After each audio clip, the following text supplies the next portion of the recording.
యూట్యూబ్లో నాన్ వేషన్ అనే తమ్ముడు తనకు తెలుసో తెలియకో చేసిన వ్యాఖ్యల వలన తను ఎంత నష్టపోయాడంటే యూట్యూబ్ పరంగా, ఇన్స్టాగ్రామ్ పరంగా, ఫేస్బుక్ పరంగా తన అకౌంట్లో ఎంతమంది ఫాలోవర్స్ తగ్గారో తనకి తెలుసు, అందరికీ తెలుసు. ఇప్పుడు ఆ వీడియోని కూడా చూద్దాం మనము. అంతేకాకుండా చేసిన తప్పును తెలుసుకొని ఒక్కొక్కరికి సారీ చెప్పడం కూడా చాలా బాగా నచ్చింది. అవును, తప్పు అనేది ప్రతి ఒక్కరికి జరగడం సహజమే. కానీ ఆ తప్పును సరిచేసుకొని సారీ చెప్పడం గొప్పతనం కూడా. పడ్డవాడు ఎప్పుడు చెడ్డవాడు కాదు. అలాగే చిన్న చిన్న మిస్టేక్స్ కూడా మనిషి జీవితంలో జరుగుతాయి. అది మనుషుల యొక్క సహజం కాబట్టి ఆ తప్పును తెలుసుకొని ఎదుటి వాళ్ళకి సారీ చెప్పే విధానంలో ఉండే గొప్పతనమే వేరనమాట. ఇప్పుడు యూట్యూబ్ నాన్ వేషన్ అనే తమ్ముడు కూడా అదే పని చేశాడు.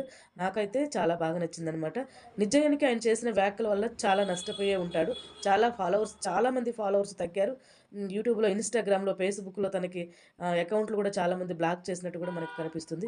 అయితే ఇంకెందుకు ఆలస్యం, ఈ వీడియోని అయితే మీరు చూసేసేయండి. అసలు ఎంతమంది ఫాలోవర్స్ నుంచి ఎంతమంది ఫాలోవర్స్ వరకు తగ్గిపోయారు.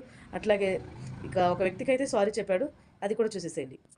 ఇప్పుడు సబ్స్క్రైబర్స్ ఇప్పుడు 18 లక్షల ఇన్స్టాగ్రామ్ ఫాలోవర్స్ ఉన్నారు. వాళ్ళంతా ఎడ్యుకేటెడ్ పీపుల్ అని చెప్పిన తగ్గింది. ఒకడైనా తగ్గారా 18 లక్షల్లోని?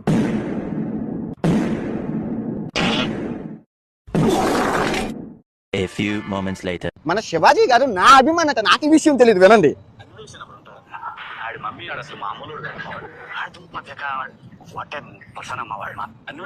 కాదు, ఇది విని షాక్ అయ్యాను నిజంగా. ఓకే, నా కోపాన్ని పక్కన పెట్టి శివాజీ గారు, నేను మిమ్మల్ని అన్న మాటలు నేను వెనక్కి తీసుకుంటాను. మీరు ఎలాగైతే వెనక్కి తీసుకుంటున్నారో సామాను అన్న పదాన్ని, నేను కూడా మిమ్మల్ని అన్న బూతులు కానీ వాటిలు కానీ వెనక్కి తీసుకుని క్షమాపణ చెప్తున్నాను.